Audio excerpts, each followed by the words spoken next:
Hello മുത്തുമണികളെ, ഈ video എന്ത് video ആയിരിക്കും? നിങ്ങൾക്കൊരു ഏകദേശം ഐഡിയ കിട്ടി കാണുമല്ലോ. ഒരു ഒരു മണമണാഞ്ചത്തി റോഡിൽ കൂടി പോകുന്നവർ വല്ലതും ചെയ്താലും ബീനേ ബീന് ബീന് ബീന് ബീന് എന്ന് പറഞ്ഞും കൊണ്ട് എൻ്റെ നെഞ്ചത്തോട്ട് കയറുന്ന ഒരുത്തിയുണ്ട്. ആരാണ്? നമ്മുടെ പാവപ്പെട്ട ഉമ്മ. നിന്റെ തന്തയും തള്ളയും നിന്റെ മോളിനെ ഏതോ സ്കൂളിൽ കൊണ്ടുവന്നാക്കിയതിന് ഞാൻ എന്ത് പിഴച്ചടി? എന്ത് തേങ്ങയ്ക്ക് നീ എൻ്റെ തോളി വന്ന് കയറണത്? നീ എൻ്റെ തോളി വന്ന് കയറുമ്പോഴെല്ലാം ഒന്നിക്ക് ഞാൻ അല്ലെങ്കിൽ പടച്ചതമ്പുരാൻ നിനക്ക് നല്ലത് തരും. പിന്നെ പിന്നെ പിന്നെ നീ നീ എന്തോ പറഞ്ഞത്? നിന്റെ മരണത്തിന് ഉത്തരവാദി ഞാനാന്നാ? നിനക്ക് ഈ ആഴ്ചയിൽ മരണത്തിന് ഉത്തരവാദികൾ വരുമോടി?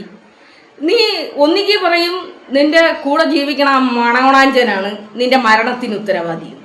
അടുത്ത 4 ദിവസം കഴിയുമ്പോൾ വന്നിട്ട് പറയും നിന്റെ മരണത്തിന് ഉത്തരവാദി നിന്റെ അയൽവാസിയാണെന്ന് പറയും. അത് കഴിഞ്ഞ് ഒരു 5 ദിവസം കഴിഞ്ഞിട്ട് വന്നിട്ട് പറയും നിന്റെ ഉമ്മയാണ് നിന്റെ മരണത്തിന് ഉത്തരവാദി. അത് കഴിഞ്ഞിട്ട് നീ വന്നിട്ട് പറയും ബീനാണ് ഉത്തരവാദി. ഇതെല്ലാം കഴിഞ്ഞിട്ട് വന്നിട്ട് വേണമെങ്കിൽ പറയും ഷെഫീന താത്തയാണ് നിന്റെ മരണത്തിന് ഉത്തരവാദി. ആക്ച്വലി നിന്റെ മരണത്തിന് ഉത്തരവാദി ആരാണ്? അതാദ്യം നീ ഒരു തീരുമാനം ഇട്. നീ ഒരു കാര്യം ചെയ്യും, നീ ടോസ് ഇട്. ടോസ് ഇട്ടിട്ട് നിന്റെ മരണത്തിന് ഉത്തരവാദി ആര് എന്നുള്ളത് നിന്നെ ടോസ് ഇട്ടിട്ട് നീ കണ്ടുപിടി. നീ ആദ്യം ഒരു തീരുമാനത്തിലെത്തും, ആരാണ് ആക്ച്വലി നിന്റെ മരണത്തിൻ്റെ ഉത്തരവാദി എന്നുള്ളതിൻ്റെ ഒരു തീരുമാനത്തിൽ നീ എത്തും. നിന്റെ വീട്ടിൽ നിന്ന് നിന്റെ ഉമ്മ നീ വിളിച്ചു കയറ്റിയ നിന്റെ കാമുകനെ കണ്ടെത്തി. നീ ഒരു കാര്യവും ഇല്ലാതെ എൻ്റെ ഉമ്മാനെ റെയിൽവേ സ്റ്റേഷനിൽ കിടന്ന് പിഴച്ചു പറ്റാന്ന് പറഞ്ഞു. അപ്പം ഞാനൊരു മോളായിട്ട് എനിക്ക് അത് തിരുത്തണ്ടേടേ. എൻ്റെ ഉമ്മാൻ്റെ മോളല്ലേ. എൻ്റെ ഉമ്മ നിൻ്റെ ഉമ്മേനെ പോലെ പൊന്നു മോളെ അമ്മേനെ ഒന്നും പറയാൻ എനിക്ക് ഇഷ്ടമില്ല. കാരണം എന്തെന്നറിയാമോ? നീ മറ്റുള്ളവരുടെ ഉമ്മമാരെ തെറി വിളിക്കും. എന്താ അവിടെ പോയി എന്ന് പറഞ്ഞോണ്ട് ഷെഫീന താത്തേരെ ഉമ്മാനെ നീ പറഞ്ഞു പറച്ചവൻ നിന്റെ വായിന്ന് പുറത്ത് കൊണ്ടുവന്നത് എന്താണെന്ന് കണ്ട ആ ആളെ അടക്കം എടി പോയി ചത്തൂടെടി. എത്ര എന്തെന്ന് പറഞ്ഞാലും ഉമ്മ തന്നെയല്ലേ എടി. ഇനി അങ്ങനെ ഒരു പിഴവ് നടന്നെന്ന് തന്നെ സംഭവിച്ചെന്ന് തന്നെ പറഞ്ഞു. നീ ഇത് എവിടെയാണ് വന്നിന്ന് പറയണത്? ഈ കണ്ട ജനങ്ങൾ മുഴുവൻ നീ നിന്റെ പാരമ്പര്യത്തിനെയാണ് ചോദ്യം ചെയ്തിരിക്കുന്നത്. അതായത് നിന്റെ വീട്ടിൽ നീ പറയുന്നതല്ല, ഞാൻ പറയുന്നത് നീ ലോക നുണയത്തിയാണ് എന്നാണ്. നീ വാ തുറക്കുന്നത് 3 കാര്യത്തിനാണ്.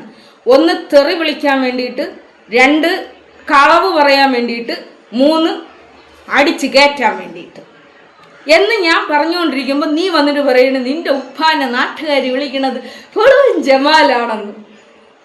അവിടെ ആരുടെ പാരമ്പര്യമാണ് തെളിഞ്ഞത്? അത് കഴിഞ്ഞിട്ട് നാട്ടിലുള്ള ഉമ്മമാരെ മൊത്തം പെഴ എന്ന് പറഞ്ഞിട്ട് നടന്ന നിന്റെ അതേ വായിന്ന് എന്നെ പടച്ച തമ്പുരാൻ എന്തുണ്ടാക്കി വിട്ട്. നീ കുറേ ഡയലോഗ് ഇറക്കുന്നുണ്ടായിരുന്നു.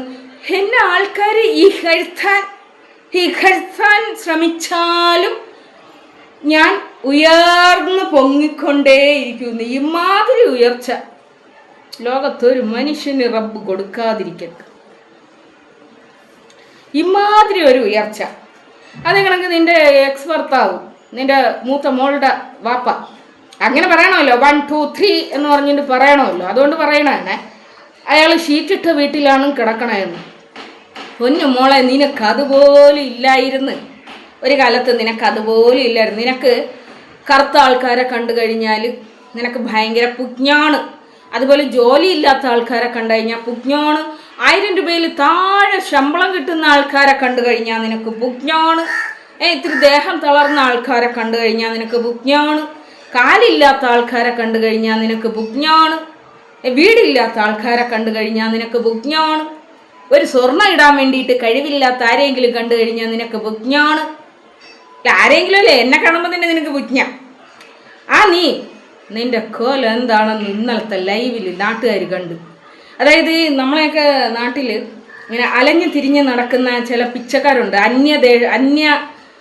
പിന്നെ സംസ്ഥാനത്തിൽ നിന്നൊക്കെ വന്ന് ഇങ്ങനെ നിൽക്കുന്ന പിച്ചക്കാരുണ്ട്. ആ പിച്ചക്കാർക്ക് പോലും നിന്നേക്കാൾ നല്ലൊരു കോലം ഉണ്ട് വെച്ചേ. നീ ആ ലൈവ് നീ 2 മുക്കി, ഒരെണ്ണം ഞാൻ പൊക്കി. അത് എത്തിക്കാനുള്ള കുറേ സ്ഥലങ്ങളിൽ ഞാനത് എത്തിച്ച്. ആ ഒരു ലൈവ് നീ കാണണം. അതിൽ നിൻ്റെ കോലം എന്താണെന്ന് നീ അറിയണം.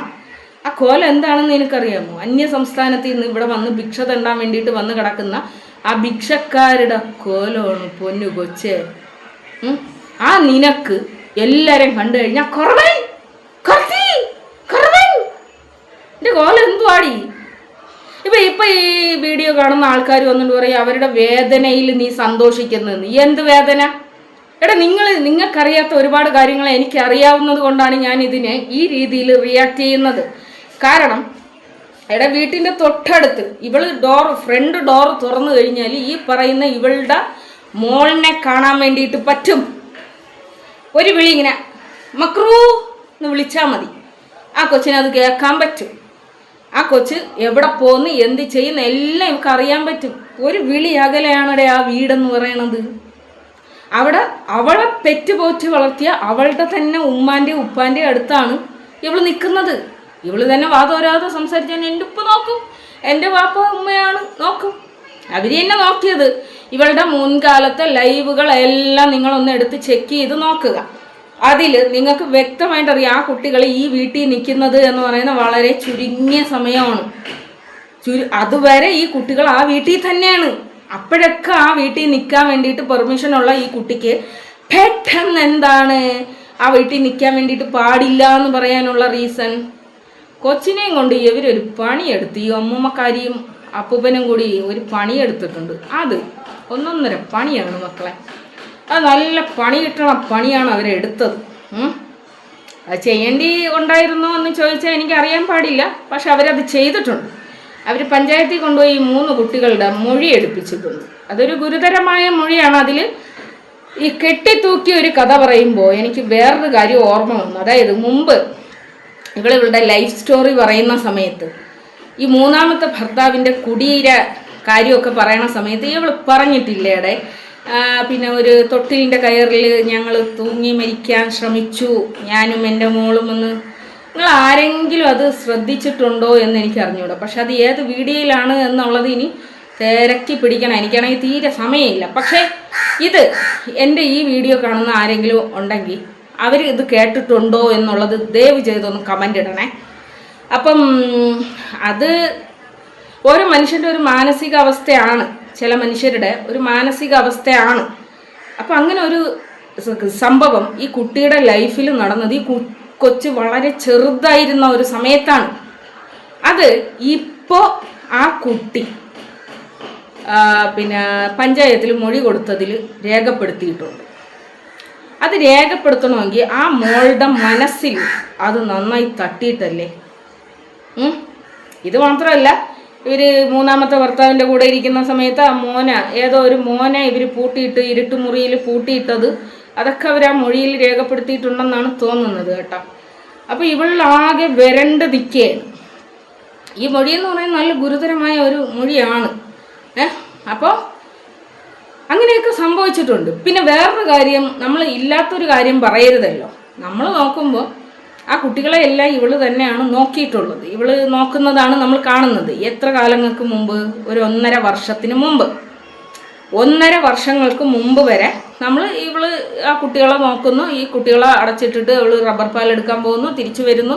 ആ കുട്ടികൾക്ക് ഒരു ഭക്ഷണം ഉണ്ടാക്കി കൊടുക്കുന്നതെന്ന് നമ്മൾ കണ്ടിട്ടില്ല. പക്ഷേ ഭയങ്കര അതിനെ അവൾ പറയുന്ന ന്യായീകരണം എന്ന് പറയുന്നത് അവൾ ഭയങ്കര ദരിദ്രയാണ് എന്നാണ്. പക്ഷെ ഇപ്പം അവൾ പറയുന്ന റബ്ബർ പാൽ എടുത്തു കഴിഞ്ഞാൽ 1000 രൂപയിൽ കൂടുതൽ അവൾക്ക് ശമ്പളം കിട്ടുമെന്നാണ് അവൾ പറയുന്നത്. അപ്പം ഇത്രയും ശമ്പളം കിട്ടുന്ന ആ ഒരു സമയത്ത് ആ കുട്ടികളെ ആ പട്ടിണിക്കിട്ടതൊക്കെ ആ കുട്ടികളുടെ മനസ്സിലുണ്ട് കേട്ടോ. ആ കുട്ടികൾ അതൊക്കെ പറഞ്ഞിരിക്കണമെന്ന് തോന്നുന്നു. അപ്പം അങ്ങനെയൊക്കെ ഒരു സംഭവങ്ങൾ അവിടെ നടന്നിട്ടുണ്ട്. ഇത് ഞാൻ കാരണമല്ല, ഞാനിതൊന്നും അറിഞ്ഞിട്ടുപോലും ഇല്ലാത്തൊരു സംഭവം. ആ ഉമ്മയും ഉപ്പയും ആ കുട്ടികളുടെ നിരന്തരമുള്ള ചില പറയലുകൾ കേട്ടിട്ട് ആ കുട്ടികളെ കൊണ്ടുപോയി ചെയ്ത ഒരു പണിയാണത്. അവരുടെ സേഫ്റ്റിക്ക് വേണ്ടിയിട്ട് എന്ന് തന്നെ ഞാൻ ഉറച്ചു വിശ്വസിക്കുന്നു. കാരണം ഇവര് പിന്നെ വിവാഹം കഴിച്ച രണ്ടാമത്തെ ഭർത്താവിൽ നിന്നും ഇവർ ശാരീരിക പീഡനങ്ങൾ അനുഭവിച്ചിട്ടുണ്ട്. മൂന്നാമത്തെ ഭർത്താവിൽ നിന്നും വളരെയധികം ശാരീരിക പീഡനങ്ങൾ അനുഭവിച്ചിട്ടുണ്ട്. കുട്ടികളടക്കം വളരെ ദുഃഖത്തിൽ വീണിട്ടുണ്ട്. അതേപോലെ തന്നെ ഇവർ നാലാമത് കല്യാണം കഴിച്ച പുള്ളിക്കാരനും ഭയങ്കരമായിട്ടുള്ള വിഷയങ്ങളിൽ ഇവരെ പോയിട്ടുണ്ട്. ഇവരെ തല്ലുന്നതും കൊല്ലാൻ ശ്രമിക്കുന്നതും ഒക്കെ വെട്ടോത്തി വടുവാളൊക്കെ എടുത്തുകൊണ്ട് ഒന്ന് ഓട്ടിക്കുന്നതൊക്കെ ഈ കുട്ടികൾ കണ്ടിട്ടുണ്ട്. ഇതൊക്കെ അവർ മൊഴിയിൽ രേഖപ്പെടുത്തിയിട്ടുണ്ട്. അപ്പോൾ ഇതൊക്കെ എന്ന് പറയുന്നത് ഭയങ്കര ഗുരുതരമായ ആരോപണങ്ങളാണ്. ആരോപണങ്ങളല്ല, ഇതൊക്കെ സാക്ഷികളാണ്. ഈ കുട്ടികളെന്ന് പറയുന്നത് സാക്ഷികളാണ്. ഇത് ആരോപണമല്ല. ഇനി ആരോപണം എന്ന് പറഞ്ഞുകൊണ്ട് ആരും വരരുത്. ഇതൊക്കെ സാക്ഷികളാണ്. ഈ 3 കുട്ടികളെന്ന് പറയുന്നത് ഈ സംഭവങ്ങൾക്കുള്ള ദൃക്സാക്ഷികളാണ്. അപ്പോൾ ഇത് നിരന്തരം ഇങ്ങനെ തുടർന്ന് പോകുന്നത് കൊണ്ടാണ് ആ ഉമ്മയും പാപ്പയും ആ കുട്ടികളുടെ സേഫ്റ്റിയെ ആലോചിച്ച് ആ ഒരു കാര്യം ചെയ്തിരിക്കുന്നത്. അപ്പോൾ ഇനി നാളെ എന്തെങ്കിലും ഒരു വിഷയം ഈ കുട്ടികളുടെ മേലെ വന്നാലും ഈ ഉമ്മയും ഉപ്പയും സേഫാണ്. കാരണം എന്തെന്ന് വെച്ച് കഴിഞ്ഞാൽ ഇങ്ങനെ പഞ്ചായത്തിനെ ഇവർ ഈ വിഷയം അറിയിച്ചിട്ടുണ്ട് എന്നുള്ളത് അവർക്ക് വാദിക്കാം. ഈ ഒരു വിഷയം, ഇങ്ങനെ ഒരു സംഭവം ഇവിടെ നടന്നത് അവർ പഞ്ചായത്തിനെയും മഹലിനെയും ആ നാട്ടിലുള്ള പ്രമാണിമാരെയൊക്കെ ഇവർ അറിയിച്ചിട്ടുണ്ട് എന്നുള്ളത് അവർക്ക് വാദിക്കാം. അപ്പോൾ ഇതാണ് ഈ പുള്ളിക്കാരിനെ ഇത്ര വേദനിപ്പിക്കുന്നത്. അല്ലാതെ മോള് പോയതിൻ്റെ ദുഃഖം, മോളൊരിടത്തും പോയിട്ടൊന്നും ഇല്ലടേ, മോൾക്ക് ഏത് സമയം വേണമെങ്കിൽ ഇവരുടെ അടുത്ത് വരെയും പോവുകയൊക്കെ ചെയ്യാം. അപ്പം അങ്ങനെയുള്ള ഒരു കൊച്ചിന് എന്തിനാണ് ഇത്രയധികം ബിൽഡപ്പ് കൊടുക്കുന്നതെന്ന് മനസ്സിലാവുന്നില്ല. പിന്നെ ഇനിയിപ്പോൾ സ്കൂള് തുറന്നിട്ടും ഇതുവരെ മറ്റൊരു സ്കൂളിൽ അഡ്മിഷൻ ഇവർ റെഡിയാക്കിയിട്ടില്ല. ആ സ്ഥിതിക്ക് ആ കുട്ടി എവിടെ വേണമെങ്കിലും പഠിക്കാം, എവിടെ വേണമെങ്കിലും കുട്ടിക്ക് പഠിക്കാം. അപ്പോൾ കുട്ടി ഒരു വർഷം സ്റ്റേറ്റ് സിലബസ് പഠിക്കുന്നത് വലിയ അപരാധം എന്ന് പറഞ്ഞുകൊണ്ട് നടക്കാൻ വേണ്ടിയിട്ട് പറ്റൂല. ഒരു വർഷം ആ കുട്ടി സ്റ്റേറ്റ് സിലബസ് പഠിക്കട്ടെ, ആ ഒരു സംഭവം എന്താണെന്നുള്ളത് ആ കുട്ടിയൊന്ന് അറിയട്ടെ, കുട്ടികളുടെ കൂടെ ആ കുട്ടിയൊന്ന് ഓടിച്ചാടി കളിക്കട്ടെ. ആ കുട്ടീനെ പിടിച്ചിരുത്തി ഭയങ്കര അയ്യോ എനിക്ക് പഠിക്കണം ഭയങ്കര കൊമ്പത്തത് പഠിക്കണം എന്ന് പറഞ്ഞാൽ പഠിക്കാത്തതിനെ അടിച്ച് ഞാൻ അടിക്കാറുണ്ട്. പിന്നെ എൻ്റെ ചെറിയ മക്കളുടെയൊക്കെ ചന്തി കഴിവിപ്പിച്ചിട്ടുണ്ട്. അതൊക്കെ അവർ നന്നാവാൻ വേണ്ടിയിട്ടാണ് എന്ന് പറയുന്നത് ഒരു ന്യായമായ ഒരു കാര്യമില്ല. ആ കൊച്ചിനെ സ്വാതന്ത്ര്യമായിട്ടൊന്ന് ശ്വാസം വിടാൻ വേണ്ടിയിട്ട് അനുവദിക്കുക. അതൊന്ന് കളിച്ച് ചിരിക്കട്ടെ, അത് ഈ ലോകം എന്താണെന്നൊന്ന് അറിയട്ടെ, അത് മൊബൈലൊന്ന് കാണട്ടെ, അത് ലോകം എന്താണ് എന്നൊന്ന് അറിയട്ടെ. അതിന് കെട്ടിപ്പൂട്ടി ഒരു ഗുഹയിൽ വളർത്തും പോലെ വളർത്തിയിട്ട് ഞങ്ങൾ ഭയങ്കര ഫ്രണ്ട്ലി ആണെന്ന്. ആ ഫ്രണ്ട്ലം കുറച്ച് കൂടിയത് കൊണ്ടാണ് ഈ ഒരു സംഭവം നടന്നിട്ടുള്ളത്. അതായത് അള്ളാഹ് ഇങ്ങനെ എന്നെ ഭയങ്കര ഉയരത്തി കൊണ്ടുപോകുമെന്ന് പറഞ്ഞില്ലേ, ഫ്രണ്ട്ലി ആയ നിങ്ങളെ അള്ളാഹ് ഭയങ്കര ഉയരത്തി കൊണ്ടുപോകുമെന്ന് പറഞ്ഞില്ലേ. ആ കൊച്ചിപ്പം മിക്കവാറും നിന്നെ ഉയരങ്ങളിൽ കൊണ്ടെത്തിക്കാനുള്ള സാധ്യതയുണ്ട്. അപ്പോൾ അതിങ്ങനെ നാട്ടുകാരടുത്ത് കിടന്ന് കരഞ്ഞ് പറഞ്ഞ് എൻ്റെ ഭരണത്തിന് ഉത്തരവാദി അയ്യോ ബീനാണേ എന്നൊന്നും പറഞ്ഞിട്ട് കാര്യമില്ല. കാരണം ഇതൊക്കെ നിയമപരമായിട്ടൊക്കെ പോയി കഴിഞ്ഞാൽ മോളെ എൻ്റെ വീഡിയോകളെല്ലാം പബ്ലിക്കായിട്ട് കിടക്കുന്ന സംഭവങ്ങളാണ്. ഇതിനൊക്കെ ചില കാര്യങ്ങളും കാരണങ്ങളും ഉണ്ട്. ഇത് തന്നെ ഈ വീഡിയോ, ഇപ്പം ഞാൻ ചെയ്യുന്ന ഈ വീഡിയോ ഒരാവശ്യമില്ലാത്ത വീഡിയോ ആണെന്ന്, ഒരാവശ്യമില്ലാത്ത വീഡിയോ ആണ്. നീ എന്താണ് വന്ന് പറഞ്ഞതെന്നറിയോ, നിന്റെ മരണത്തിന് ഉത്തരവാദി ഞാനാണ്. ഈ സ്റ്റേറ്റ്മെൻറ്റ് നീ കുറേ തവണ പറഞ്ഞിട്ടുണ്ട്. അതുകൊണ്ടാണ് എനിക്ക് വീണ്ടും നിന്റെ പിന്നാലെ വരേണ്ടി വരണത്. മനസ്സിലായ? ഒരു ജാതി അഭിനയം കൊണ്ട് എൻ്റെ അടുത്ത് വരല്ലേ പൊന്നു മോളെ. നീ എങ്ങനെ തലകുത്തി മറിഞ്ഞാലും ശരി എന്നെ അതിൽ നിന്ന് സത്യം ഏത് കളവേതെന്ന് ഞാൻ തെരഞ്ഞു പിടിച്ച് പുറത്ത് കൊണ്ടുവരും. പിന്നെ നിന്റെ കള്ളക്കളി, നീ നാട്ടുകാരെ പറ്റിച്ചുകൊണ്ടിരുന്ന ഒരു കളിയുണ്ട്. അതായത് ഒരുത്തീരെ ഭർത്താവിനെ നീ രഹസ്യമായിട്ട് കൊണ്ടുനടന്ന് അവന് തിന്നാനും കുടിക്കാനും പെടുക്കാനും ഉള്ളത് നാട്ടുകാരെ നിന്ന് പിരിച്ച് നീ അവന് കൊടുക്കുമായിരുന്നു. അത് പടച്ചിറപ്പിൻ്റെ ഒരു കളിയാണ്. അത് നിന്റെ തള്ളേനെ കൊണ്ട് തന്നെ പിടിപ്പിച്ച് അതിൻ്റെ തലേ ദിവസം നിന്റെ വായിൽ നിന്ന് എൻ്റെ ഉമ്മാനെക്കുറിച്ച് ഒരു അനാവശ്യം വീണിട്ടുണ്ടായിരുന്നു. എൻ്റെ മുന്നിൽ തന്നെ അത് ജനങ്ങൾ കൊണ്ടുവന്ന് ഇട്ട് തന്നപ്പോൾ ഞാനത് പബ്ലിക്കാക്കി. അതെൻ്റെ മിടുക്കാണ്. ഇപ്പോഴും ഞാൻ പറയും അതെൻ്റെ മിടുക്കാണ്. എൻ്റെ ഉമ്മാനെ പറഞ്ഞ ഒരു യോഗ്യതയും ഇല്ലാത്ത കളവ് ഞാൻ വലിച്ചു പൂച്ച് പുറത്ത് കൊണ്ടുവന്ന് ഇട്ട് എന്ത് ചെയ്യാൻ പറ്റും നിങ്ങൾക്ക് ചെയ്യാൻ പറ്റുന്ന നിങ്ങൾ ചെയ്യും. സ്വന്തം ഉമ്മയാണ് അതിനെക്കുറിച്ച് പറയുന്നത്, ഇവളുടെ സ്വന്തം ഉമ്മ. ഇത് മാത്രമല്ല, വേറെയും കുറേ ഉണ്ട്. അതൊന്നും ഞാൻ പബ്ലിക്കിൽ കൊണ്ടുവന്നിട്ടില്ല എന്നേ ഉള്ളൂ. പിന്നെ ഇപ്പോൾ പറയണ കുറേ കാര്യങ്ങളുണ്ട്. അതായത് ആ പെൺകുട്ടിയുടെ ആദ്യത്തെ വാപ്പ ആ പെൺകുട്ടിയുമായിട്ട് ബന്ധപ്പെട്ടു, കോണ്ടാക്ട് വെച്ചു. എടേ എത്ര എന്തെന്ന് പറഞ്ഞാലും ഒരു കുട്ടിയുടെ പിതാവ് മാതാവ്, അവരിൽ നിന്ന് അവരെ അകറ്റാൻ ആർക്കും യോഗ്യതയില്ല, അർഹതയില്ല, ആർക്കും അതിനെ തടയാൻ വേണ്ടിയിട്ട് സാധിക്കുകയില്ല. ആ കുട്ടീനെ ഇതുവരെ നോക്കിയില്ല എന്നുള്ള ഒരു പരാതി നീ പറയുന്നുണ്ട്. എടേ, ഇവള് കല്യാണം കഴിഞ്ഞിട്ട് 12 വർഷം. ഈ കുട്ടിക്ക്, ആദ്യത്തെ കുട്ടി, അതിന് മുമ്പുള്ള ഒരു കൊച്ചു മരണപ്പെട്ടു പോയി. അപ്പോൾ 13 വർഷം. നിങ്ങളൊന്ന് കാൽക്കുലേറ്റ് ചെയ്ത് നോക്കണേ. ഇവള് പറയണത് ഇവള് ഭയങ്കര കഷ്ടപ്പെട്ട്, ഇവള് ഭയങ്കര ബുദ്ധിമുട്ട്, ഒറ്റപ്പെട്ട് റബ്ബർ കാട്ടിൻ്റെ അകത്ത് കിടന്ന് കഷ്ടപ്പെട്ടപ്പോൾ ആരും ഇല്ലായിരുന്നു എന്നൊരു കാര്യം ഇവള് പറയുന്നുണ്ട്. നിങ്ങൾ കണക്ക് കൂട്ടി നോക്ക്. 13 കൊല്ലം. 13 കൊല്ലത്തിൽ 1.5-2 വർഷം ഈ റഹീം എന്ന് പറയുന്ന പുള്ളിക്കാരൻ്റെ കൂടെ ഇവള് ജീവിച്ച്. അത് കഴിഞ്ഞ് 1 വർഷത്തോളം ഈ സനോഫർ എന്ന് പറയുന്ന പുള്ളിക്കാരൻ ഇവൾക്ക് ചിലവിനും കൊടുത്ത് 27 ദിവസമേ അയാൾ ഇവളുടെ കൂടെ താമസിച്ചിട്ടുള്ളൂ. പക്ഷെ 1 വർഷത്തോളം, അതായത് ഈ രണ്ടാമത്തെ കുഞ്ഞിനെ പ്രസവിക്കുന്നത് വരെ അയാൾ നോക്കുമായിരുന്നു, ഈ സനോഫർ നോക്കുമായിരുന്നു. അത് കഴിഞ്ഞ് നോക്കണം, ആ രണ്ടാമത്തെ കുട്ടിയുടെയും മൂന്നാമത്തെ കുട്ടിയുടെയും പ്രായ വ്യത്യാസം നിങ്ങളൊന്ന് നോക്ക്. ഒരു ഭർത്താവിൻ്റെ കൂടെ ഇരുന്നാൽ പോലും നമുക്ക് ഇത്രയും പ്രായ വ്യത്യാസത്തിൽ ഒരു കുട്ടീനെ നമുക്ക് കിട്ടൂല. അപ്പം അങ്ങനെ ഇരിക്കുമ്പോൾ ഈ രണ്ടാമത്തെ കുഞ്ഞിനും മൂന്നാമത്തെ കുഞ്ഞിൻ്റെ രണ്ടാമത്തെ കുഞ്ഞിൻ്റെ വാപ്പയെ ഉപേക്ഷിച്ച് മൂന്നാമത്തെ കുഞ്ഞിൻ്റെ വാപ്പയെ തേടാൻ ഇവൾ എടുത്ത സമയ ദൈർഘ്യം ആ കുട്ടികളുടെ ഏജിൽ നിങ്ങൾക്ക് കാണാൻ വേണ്ടിയിട്ട് പറ്റും. അങ്ങനെ അപ്പോൾ ഈ 13 വർഷത്തിനിടയിൽ ഇവൾ 3 ഭർത്താക്കന്മാരുടെ കൂടെ താമസിച്ച്. അതിൽ 2.5 വർഷവും 3 വർഷം കണ്ടാണ് ഇവൾ വാടക വീട്ടിൽ താമസിച്ചത്. ആ വാടക വീട്ടിൽ നിന്നാണ് ഇവളെ സ്വന്തം വീടുണ്ടാക്കി ഈ ഉമ്മയും ഉപ്പയും സ്വന്തം കൺവെട്ടത്ത് കൊണ്ടുവന്ന് നിർത്തിയത്. ആ സ്വന്തം കൺവെട്ടത്താണ് ഈ അക്രമം ഇവൾ കാണിച്ചത്. ഈ അക്രമം മറ്റൊരു സ്ത്രീയുടെ ഭർത്താവിനെ ഇവള് വീട്ടിൽ വിളിച്ചു കയറ്റിയത്. ഇവർ പറയണ ഒരു ന്യായമുണ്ട്, അവൻ കല്യാണം ആലോചിച്ചു, ഓലൊക്കെയാണ്. ഇവൻ്റെ കൂടെ പല സ്ഥലങ്ങളിൽ പോകുമ്പോൾ ഈ ഇളയ കൊച്ചിനെ കൊണ്ടുപോകുമായിരുന്നു. ഈ ഇളയ കൊച്ചു വന്ന് അമ്മൂമ്മ തള്ളയുടെ അടുത്ത് അത് പറയുമായിരുന്നു. അമ്മൂമ്മ തള്ള ക്വസ്റ്റ്യൻ ചെയ്തപ്പോഴാണ് ഞാൻ കല്യാണം കഴിക്കാൻ തയ്യാറാണ് എന്നുള്ള ഒരു സംഭവം വരുന്നത്.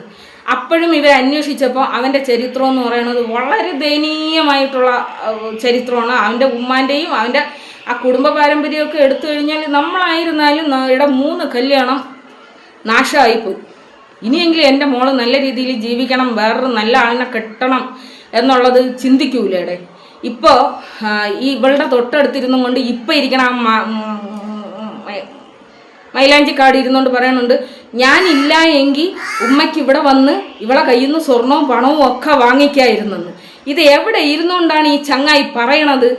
ആ ഉമ്മേരെ സ്ഥലത്ത്, ആ ഉമ്മേരെ ഉമ്മ ആ ഉമ്മയ്ക്ക് കൊടുത്ത സ്ഥലത്ത് ആ ഉമ്മയും ബാപ്പയും കൂടി നാട്ടുകാരിൽ നിന്ന് തെണ്ടിപ്പറക്കി ഇവക്ക് ഉണ്ടാക്കി കൊടുത്ത വീട്ടിൽ കയറി ഇരുന്നും കൊണ്ടാണ് ഇവൻ പറയണത്. അതായത് 5 പൈസയ്ക്ക് ഇവക്ക് പോക്കില്ല എന്ന് ഇവൾ പറയുന്ന ഇവൻ പറയണത് ഈ ഉമ്മാൻ്റെയും ബാപ്പാൻ്റെയും കളി ഇവിടെ നടക്കാത്തത് കൊണ്ടാണ്, ഇവളുടെ കയ്യിൽ നിന്ന് പണം വാങ്ങാൻ അവർക്ക് പറ്റാത്തത് കൊണ്ടാണ്. പിന്നെ ശരിക്കും ജനങ്ങളെ നിങ്ങളാണ് ഇത് കണ്ട് വിലയിരുത്തേണ്ടത് എന്ന് നിങ്ങളൊന്ന് ആലോചിക്കണം. എവിടെ ഇരുന്നുകൊണ്ടാണ് ഇത് പറയണത്? എവിടെ ഇരുന്നുകൊണ്ടാണ്? അതുപോലെ ഈ ഓടിട്ട വീട് അല്ലെങ്കിൽ വീടില്ലാത്തവള്, കറുത്തവള് എന്നൊക്കെ പറഞ്ഞ് ഇവളെ ആക്ഷേപിക്കുമ്പോൾ ഇവക്കിതൊക്കെ എവിടെ നിന്നാണ് കിട്ടിയത്? ഇത് വന്നിരുന്നുകൊണ്ട് ബീനാണ് മരണത്തിന് ഉത്തരവാദി എന്നാ. പൊന്നുമോളെ നീ ഇങ്ങനെയൊക്കെ പറഞ്ഞിട്ടാണ് എന്നെ കൊണ്ട് ഇതെല്ലാം ചെയ്യിപ്പിച്ചത്. എൻ്റെ വീഡിയോകളെല്ലാം തന്നെ പബ്ലിക്കിൽ കിടപ്പുണ്ട്. നീ പ്രൈവസി കൊടുക്കാത്ത എല്ലാ വീഡിയോകളും. ഇനി നീ പ്രൈവസി കൊടുത്ത നീ ഒന്ന് ആലോചിച്ച് നോക്കണം. നീ എപ്പോഴും പറയുന്ന ഒരു കാര്യമുണ്ട്, ബീനാണ് എൻ്റെ ജീവിതം ഇങ്ങനെ നശിപ്പിച്ചത് എന്ന് നീ പറയുന്നുണ്ട്. നീ ഒരു മരവാഴ ഒരു കൂട്ടിക്കൊടുപ്പ് തള്ളേര കൊട്ടേഷൻ വാങ്ങിച്ചും കൊണ്ട് എൻ്റെ പിന്നാലെ വന്ന് എനിക്ക് കുറേ പേരുകൾ നീ ചാർത്തി തരാൻ വേണ്ടിയിട്ട് ശ്രമിച്ച്. അതൊന്നും എൻ്റെ പേരല്ല എന്നും അതൊക്കെ നിനക്ക് തന്നെ അവകാശപ്പെട്ടതാണ് എന്ന് ഞാൻ തെളിയിച്ചിട്ടുള്ളൂ. നീ പറഞ്ഞ ആരോപണങ്ങളിൽ ഒന്നുപോലും എൻ്റെ മുടിനാരിഴയിൽ പോലും തൊട്ടിട്ടില്ല. അപ്പോഴും ബീൻ നിന്നെ നിലത്ത് വാരി കുത്തിയടിക്കുകയാണ് ചെയ്യുന്നത്, അല്ലേ? നീ തന്നെ സമ്മതിക്കുന്നുണ്ട് നിന്റെ ജീവിതം ഈ ഒരു രീതിയിലായത് ഞാൻ കാരണമാണ്. നിന്നെ കെട്ടിച്ചത് ഞാനല്ല, നിന്നെ പള്ളയിലുണ്ടാക്കിയത് ഞാനല്ല. ഈ ഇതെല്ലാം ഞാൻ ചെയ്ത്, അതുകൊണ്ട് നിന്റെ മരണത്തിന് ഉത്തരവാദി ഞാനാണ്. ഇനി 5 ദിവസം കഴിയുമ്പോഴത്തേക്കും നിന്റെ കൂടെ ഇരിക്കണ ആ മരങ്ങോടനാണ് മരണത്തിന് ഉത്തരവാദി എന്ന് പറഞ്ഞുകൊണ്ട് വരൂല്ലേ? അല്ല, ആ വീഡിയോ ഒക്കെ ഞാൻ എടുത്തു വെച്ചിട്ടുണ്ടെന്ന്. ഈ നിന്റെ മരണത്തിന് ഉത്തരവാദി നിന്റെ തള്ളയാണ്, നിന്റെ മരണത്തിന് ഉത്തരവാദി ആ പിന്നെ എന്താ നിന്റെ കൂടെ ഇരിക്കണ ആ വാഴേര തള്ളയാണ് എന്നൊക്കെ പറഞ്ഞ വീഡിയോ ഉണ്ടല്ലോ, അതൊക്കെ ഞാൻ എടുത്തു വെച്ചിട്ടുണ്ട്. ഇനി അതും വരാതുണ്ട് ബീനാണെന്ന്. ബീനല്ലാന്ന് തെളിയിക്കാൻ ബീനിനറിയാം. പിന്നെ നീ മരിക്കാൻ പോണു ഒന്നെ ബാഡിയേ